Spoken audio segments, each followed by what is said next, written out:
Well, I was hoping to show you all my new motorcycle, but this is not it. This is my old motorcycle, which incidentally is also my first motorcycle. This is a 2012 Yamaha V-Star 1300 Tour. I bought it brand new in January of 2013. It was the end of model year for the 2012, and it's been a good bike to me. I rode this thing for almost 2 years straight with no other vehicle, and I commute between Mobile, Alabama and Houma, Louisiana. It's got 66,000 miles on it. It did originally have a full windshield on it, which I still have. I have the original windshield and I have the original exhaust for it and the original mirrors. But commuting back and forth through the winter time, your hands are completely exposed to the headwind with that full windshield. And man, I don't care how thick your gloves are, unless you have heated gear, your hands are freezing. So I put the fairing on there to help kind of eliminate that wind blowing against my hands, and it did help. It helped quite a bit, actually. I still had a problem with my toes getting cold. I didn't have anything blocking my feet down there. The fairing is a Memphis Shades Batwing, which doesn't fit exactly around the headlight. You know, the Yamaha headlight is kind of a tri-oval, whereas the Memphis Shades cutout is more rounded. So there's actually a piece of pipe insulation on the back side to help fill that gap in. Otherwise, a lot of the airflow comes through there in that opening and hits you in the chest, and it wasn't doing what I wanted it to do, so I had to block that off, along with the clear lowers on the forks there. So there's very little wind gets back into the cockpit area when you're riding. And the paint on this is actually Plasti-Dip spray. It came in a rattle can. There's two colors there. There's a black, flat black, and an anthracite gray. And that gray almost perfectly matches the gray of the motorcycle. I couldn't have gotten luckier when I did that. I added a Cobra slip-on pipe to it. It was really so quiet. My dad even said it was too quiet. And look, if my dad says something is too quiet, you know it's quiet. So I put the Cobra slip-on there. It gives it a little more of a rumble. I mean, it's not a Harley Davidson, and it won't ever sound like a Harley Davidson, but it is louder than it was stock. I also added the luggage rack on the back of the pillion seat there. And the front rotors, I replaced those rotors about 3 years ago now. And I didn't realize when I ordered them that the ones that came in had the gold anodization on it. Yeah, the originals weren't gold. I didn't feel like sending them back, and it really didn't look that bad, so I just left it the way it is. But it works. But I don't have my new bike yet. I was hoping to have it this afternoon. The dealership is down to one certified mechanic, and he is overwhelmed. So, you know, it's not really their fault. Although they did say that the additional lighting that I had ordered for it turned out to be a bigger task than they were expecting it to be. So I went down there at 3 o'clock this afternoon hoping to get it, and they were not done. So right now the plan is to get it tomorrow morning at 9 a.m. We'll get back to that. Okay, well, I finally got it. I was going to pick it up on Friday, but they didn't have it ready yet. They were still messing with some things. So I didn't get it until Saturday morning. And Saturday was a beautiful day. I got on the bike, rode to the beach. I put almost 200 miles on it the first day. So here it is.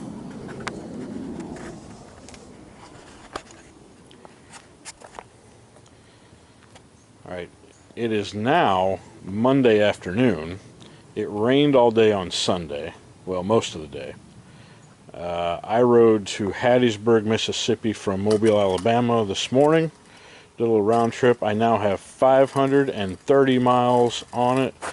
and a lot of bug guts and dust. It has not had a bath. In fact, they were still finishing up on it when I picked it up on Saturday, so it didn't even get cleaned before I picked it up. But she is gorgeous. Man, does she ride nice. Smooth. Look at that big rear end. That's the best looking rear end I've ever seen.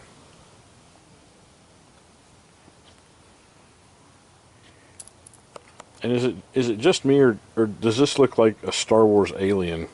You know, you got your eyes and the mouth. Actually, this is the gas cap cover. This pops up this way. This is the microphone jack for your headset. If you wear a if you wear a helmet with a headset built in, a microphone, so it's not cordless. Although they're supposedly coming out eventually with a Bluetooth wireless connection for this. It does have, in one of the side pockets here, there is a USB port and an RCA jack in here, and I've actually plugged in the phone while I'm riding, and I can play my iTunes through the stereo system on the bike. But yeah, it is nice. Now this is the base model. The GT version of it adds navigation and the Sirius satellite radio.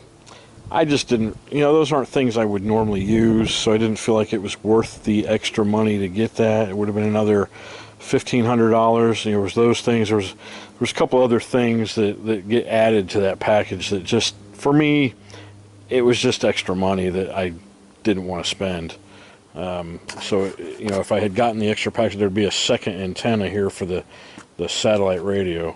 As it is, this antenna, I'm actually going to replace this. I bought a shorty antenna. This is the Showchrome shorty. Was it 7.5-inch antenna? So it'll replace this.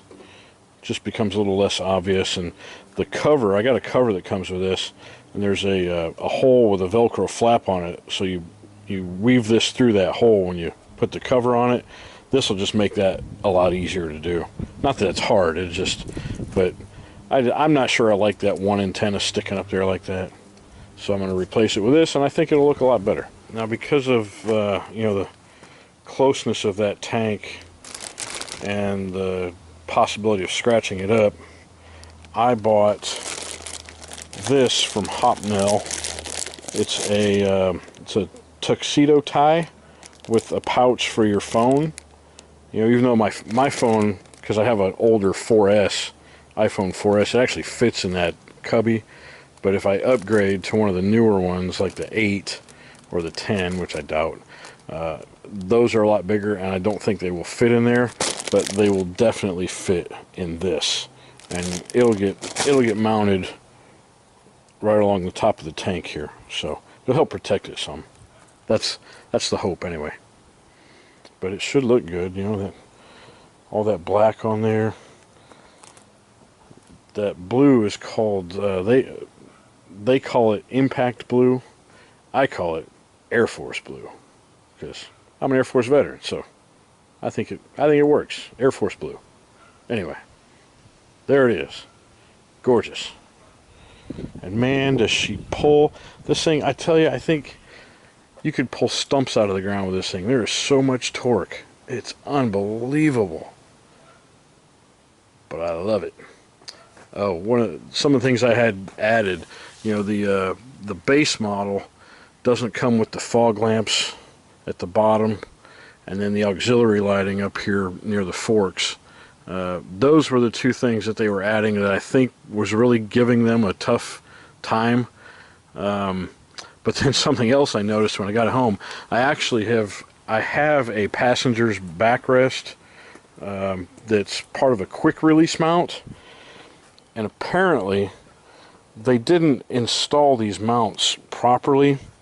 You can see if you go from here to here, it's angled slightly, but the bracket is actually in line, And I think what they did was this spacer should be here, and this nut should be on the outside to keep all that in line. And they actually had, when I picked it up, they actually had the backrest frame on backwards. They had the pad on the front side of it, or I shouldn't say on, it was actually on the back side of the bracket, but they had the bracket on backwards, which put the pad toward the front of the bike. But it was at this weird angle, and I couldn't figure it out, and I thought, well, you know, maybe it pivots, but it didn't pivot. So when I got home, I took the bracket off and realized that they had the bracket on backwards, and it wasn't even seated in the,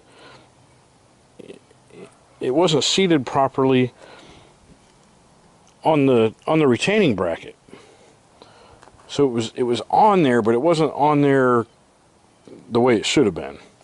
So I've contacted them, and we're going to get that fixed when I take it in tomorrow afternoon.